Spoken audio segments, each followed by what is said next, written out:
সবাই বলছে অমানবিক স্যার, আপনি মনে করেন কি না অমানবিক? কৃষির উপরে প্রশ্ন করেন, আপনি মনে করেন কি না অমানবিক? আপনি কৃষির উপরে প্রশ্ন না করলে ভাই আমার স্যার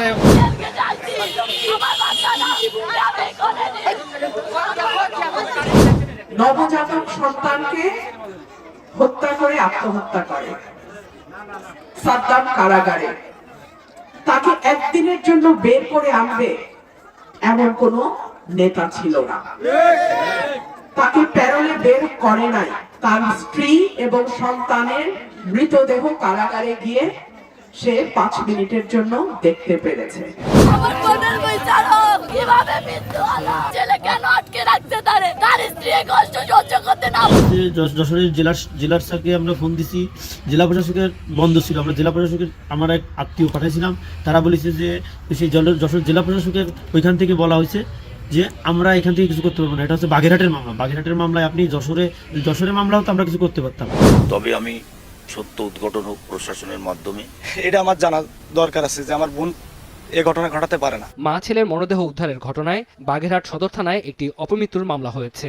সর্বোচ্চ প্রতিটা জিনিস যাতে খতিয়ে দেখে আইনগতভাবে এর পিছনে রহস্যটা কি সেটা দেখার জন্য।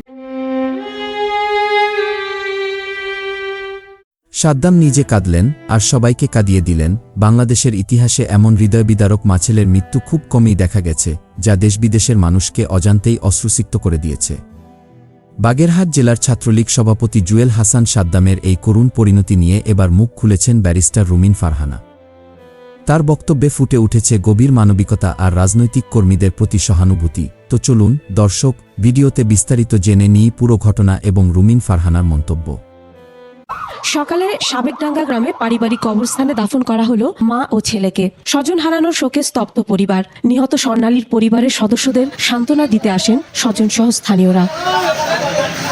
স্বজনরা জানান, সুষ্ঠু তদন্তের মাধ্যমে প্রকৃত কারণ উদ্ঘাটনে প্রশাসনের সহায়তা চান তারা। একই সঙ্গে প্যারোলে মুক্তি না দেয়ায় হতাশা প্রকাশ করেন। ছোট বাচ্চাটা যে ছিল সে নামাজে গেছে, বাকি ছিল সে ওই তার ননদ ছিল, তার ননদকে পাঠাইছে তার বাপের বাড়িতে টাকা দেওয়ার জন্য। সে এপাশে সুসাইড করেছে। জেলে রয়েছে সেই সময়টা যে সে কিভাবে কাটাইছে, মানে মেইনলি একাকিত্ববোধ করার কারণে হচ্ছে সেই ঘটনা ঘটাতে বাধ্য হয়েছে।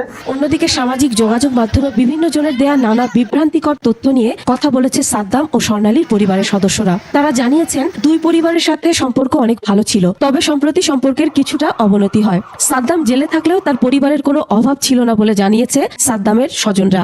ঝুলন্ত অবস্থায় কে ঝুললো, কি অবস্থা, তদন্তের মাধ্যমে যেটা সত্য সেটা বেরিয়ে আসে। মা ও ছেলের মৃত্যুতে বাগেরহাট সদর থানায় অপমৃত্যুর মামলা হয়েছে। মূল কারণ উদ্ঘাটনে পুলিশ তদন্ত করছে বলেও জানান পুলিশের এই শীর্ষ কর্মকর্তা। এপ্রিল 6 তারিখ ওনাকে গ্রেফতার করা হয়েছে, সেটা হচ্ছে গোপালগঞ্জ থেকে। বেশ কয়েকটা মামলা আছে, 7টা মামলাতে। জেলা প্রশাসক জানান, প্যারোলে মুক্তির আবেদনটি নিয়ম বহির্ভূত হওয়ায় অনুমোদন দেওয়া হয়নি। তাদের যশোরে যাওয়ার পরামর্শ দেওয়া হয়েছে। তাদেরকে আমরা বলেছিলাম, পরবর্তীতে তারা ব্যস্ততার কারণে আর এই বিষয়ে যশোরে আর করেনি। এটা আমি মিডিয়া সেল থেকে আমি জানতে পেরেছি আর কি। জেল সুপার জানান, মানবিক কারণে তারা মরদেহ দেখতে দিয়েছেন। দেখানোর পর আবার সাদ্দামকে কারাগারে তার নিজ ওয়ার্ডে পাঠানো হয়। গেল 15 ডিসেম্বর সাদ্দামকে যশোর কেন্দ্রীয় কারাগারে আনা হয়। এরপর থেকে তিনি এখানেই বন্দী রয়েছেন। লাশ যদি আসে, আয়সা যদি আমাদের কাছে বলে, আমরা সাধারণত দেখা এটা সবসময় আমাদের মানবিক চিন্তা করে আমরা দেখা করাই। ওনারা 6 জন লোক আসছিল, আমরা 5 মিনিট দেখা করাইছি মূল ফটকের ভিতরে।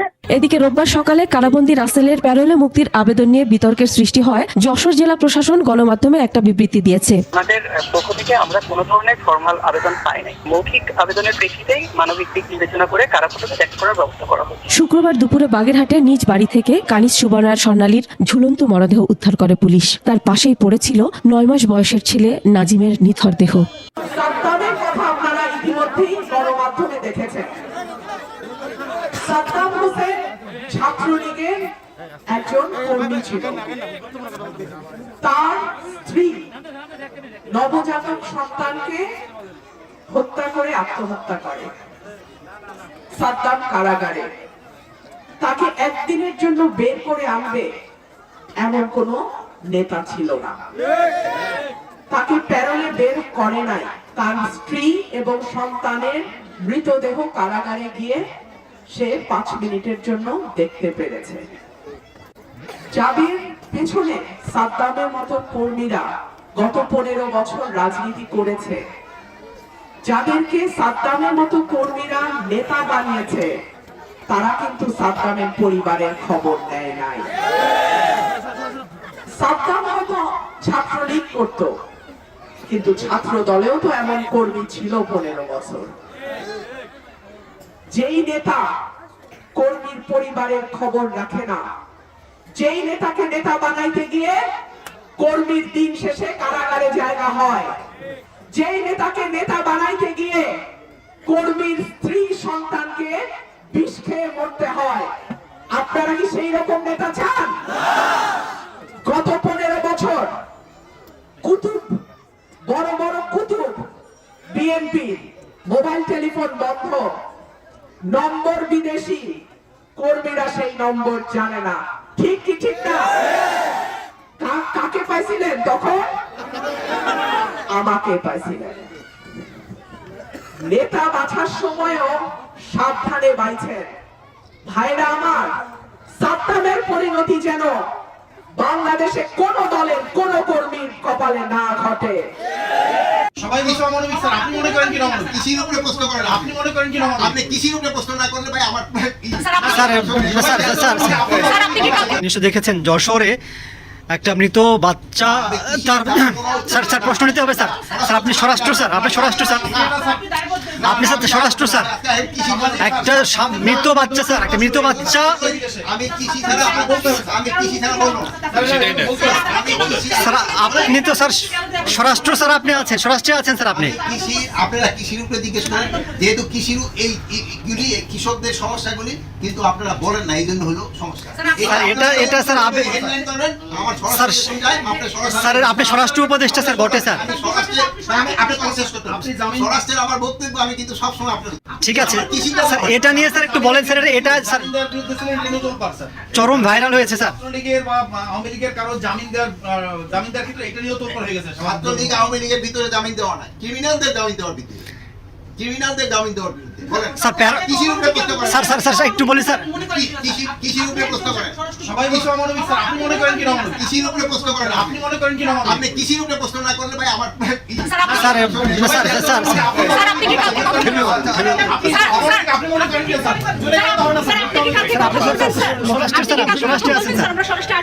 স্বরাষ্ট্রের যেদিন মিটিং হবে সেদিন আসবে স্যার। শুধু প্রিয় দর্শক, এতক্ষণ আমাদের সাথে থাকার জন্য আপনাদের অসংখ্য ধন্যবাদ। আর হ্যাঁ, আজকের এই ভিডিওটিতে আপনারা কি বুঝতে পেরেছেন? বাগেরহাট জেলার ছাত্রলীগের সভাপতি সাদ্দামের পরিবারের সাথে এমন অনাকাঙ্ক্ষিত ঘটনা নিয়ে ব্যারিস্টার রুমিন ফারহানার এমন মন্তব্য আপনারা কি চোখে দেখছেন তা অবশ্যই আমাদের কমেন্ট করে জানাতে ভুলবেন না। আর হ্যাঁ, আপনি যদি আমাদের এই চ্যানেলে নতুন দর্শক হয়ে থাকেন তাহলে অবশ্যই চ্যানেলটি সাবস্ক্রাইব করে বেল বাটনটি অন করে রাখবেন। আজকের মতো এখানে বিদায় নিচ্ছি, দেখা হচ্ছে পরবর্তী কোনো একটি আপডেট নিয়ে। ভালো থাকবেন সবাই, ধন্যবাদ সবাইকে।